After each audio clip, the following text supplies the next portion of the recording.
मराठा आरक्षणासंदर्भातल्या विविध मागण्यांसाठी पुन्हा एकदा मनोज जरांगेंनी आमरण उपोषणाचा इशारा दिलेला आहे आणि उद्यापासून ते आपल्या आमरण उपोषणाला सुरुवात करणार आहेत। आज सरकारच्या शिष्टमंडळानं मनोज जरांगेंची भेट घेतली।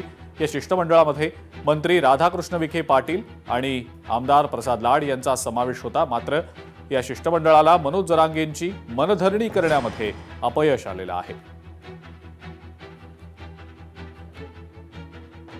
मी वेळ द्यायला अजिबात तयार नाहीये म्हणलं मग लेखी द्या। मी त्याला दुसरा मार्ग ठेवला, लेखी द्या। मुख्यमंत्री साहेबांचा आणि तुमचं उपसमितीचा अध्यक्ष तुमचं लेखी द्या की आम्ही 8 दिवसाच्या आत गॅझेटियर वाटायला ते प्रमाणपत्र वाटायला सुरू करतो। उद्या पण आंदोलनात येऊ शकते चर्चेला, त्याला काय बंदी थोडी। आम्ही थोडी त्यांना म्हणलो की तुम्हाला दारं बंद। आंदोलन सुरू झालं, आज रात्रभर चर्चा करतील। एखाद्या वेळेस विखे पाटील साहेब आहेत, लाड साहेब आहेत किंवा मुख्यमंत्र्यांशी चर्चा करतील, सगळ्या सचिवांशी चर्चा करतील, आपल्या मराठवाड्याच्या आयुक्ताशी चर्चा करतील। सातारा संस्थांचा जे आर काढायचा म्हणल्याच्या नंतर त्यांना सचिवांशी बोलणं आहे, मुख्यमंत्र्यांशी बोलणं आहे किंवा काढायचा तर इतका वेळ द्यायचा का? आता ते रिक्षा घ्यायला तयार नाहीत मराठ्यासाठी। त्यांना माहिती असं खिंडीत गुतत आहे भयानक। सरकारच्या शिष्टमंडळानं अंतरवाली सराटीमध्ये मनोज जरांगेंची भेट घेतली। मंत्री राधाकृष्ण विखे पाटलांनी सरकारनं मराठा आरक्षणाच्या पार्श्वभूमीवर आतापर्यंत जे निर्णय घेतले त्याची माहिती मनोज जरांगेंना दिली। प्रमाणपत्र वाटपाबाबत एसओपी तयार करण्यात आलेली आहे, त्यामुळे आता मोठ्या प्रमाणावर प्रमाणपत्र देण्याबाबत सुलभता येईल। कुणबी प्रमाणपत्र देण्याची कार्यवाही सुरू आहे, मात्र काही अधिकाऱ्यांच्या निष्क्रियतेमुळे प्रमाणपत्र देण्यास विलंब झाला। या अधिकाऱ्यांवर कारवाईच्या सूचना दिल्याचं सुद्धा विखे पाटील म्हणाले। जनजागृतीसाठी गाव पातळीवर समिती गठीत करण्यात आलेली आहे। हैदराबाद गॅझेटियरमध्ये नोंदी नाहीत पण आकडे आहेत। हैदराबाद गॅझेटियरचं प्रकरण सध्या कोर्टात प्रलंबित आहे, अशी माहिती यावेळेला विखे पाटलांनी दिलेली आहे। आता गुन्हे जे यामध्ये आंदोलनात दाखल झाले साधारण 681 गुन्हे होते। आपण 567 गुन्हे या ठिकाणी मागितलेले आहे आणि आणखी कोर्टामध्ये 191 साधारण गुन्हे प्रलंबित आहेत। कोर्टाच्या प्रक्रियेत ते मागे घेण्यात येतील।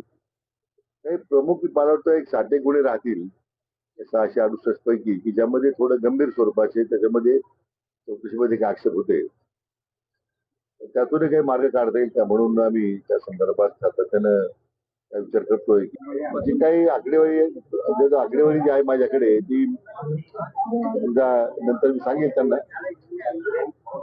किती प्रमाणपत्र, किती लोकांचे अर्ज आलेत, किती प्रमाणपत्र दिलेत। तर आणखीन खरं शेती देण्याची आवश्यकता होती म्हणून मागच्या काही महिन्यांमध्ये आमच्या सातत्याने होणाऱ्या बैठकामध्ये आपल्या संभाजीनगरचे जे विभागात आयुक्त आहेत त्यामध्ये आपण एक एसओपी तयार केलेली आहे। त्याची आता कॉपीज माझ्याकडे आहे, पडताना देणार आहे, ज्यामुळे या सगळ्या कामामध्ये गतीवून आपल्या विशेष करून मोठ्या प्रमाणात जात प्रमाणपत्र देण्यामध्ये सुलभता येईल। इतर राजकीय बातम्यांकडे आता आपण वळूया। राष्ट्रवादी काँग्रेसच्या कोर कमिटीची बैठक संपन्न झाली। सुनेत्रा पवार यांच्या उपस्थितीत ही बैठक पार पडली। या बैठकीमध्ये अनेक महत्त्वाच्या मुद्द्यांवर चर्चा झाली। विधान परिषदेच्या जागांसंदर्भातही चर्चा झाल्याची माहिती पक्षाचे प्रदेशाध्यक्ष खासदार सुनील तटकरे यांनी दिलेली आहे। एकंदरीत या सगळ्या जागांच्या संदर्भामध्ये चर्चा केली। महायुती म्हणून या 17 जागांच्या वरती निवडणुकीला सामोरं जाण्याच्या वतीमध्ये महायुतीमध्ये एकमत त्या ठिकाणी अगोदर झालेलंच आहे। त्या संदर्भामध्येच चर्चा अजून चालू आहे। उद्या दुपारपर्यंत नक्की त्या संदर्भामध्ये कळेल की महायुतीतील प्रमुख घटक पक्ष असलेला भारतीय जनता पक्ष कुठल्या जागांवरती लढेल, आदरणीय शिंदेसाहेबांच्या नेतृत्वाखालचा शिवसेना कुठल्या जागांवरती लढेल, राष्ट्रवादी काँग्रेस पक्ष कुठे लढेल याची स्पष्टता उद्या दुपारपर्यंत त्या ठिकाणी निश्चितपणे येईल। विधान परिषद के बारे में जो बंटवारा है वो कल दोपहर तक मेरे ख्याल से जो है पूरा पिक्चर जो क्लियर हो जाएगा। अभी भी चर्चा शुरू है, जारी है और बहुत समाधान कारक निर्णय जो है ये तीनों पार्टी के पक्ष में लिया जाएगा। लोकशाही मराठी.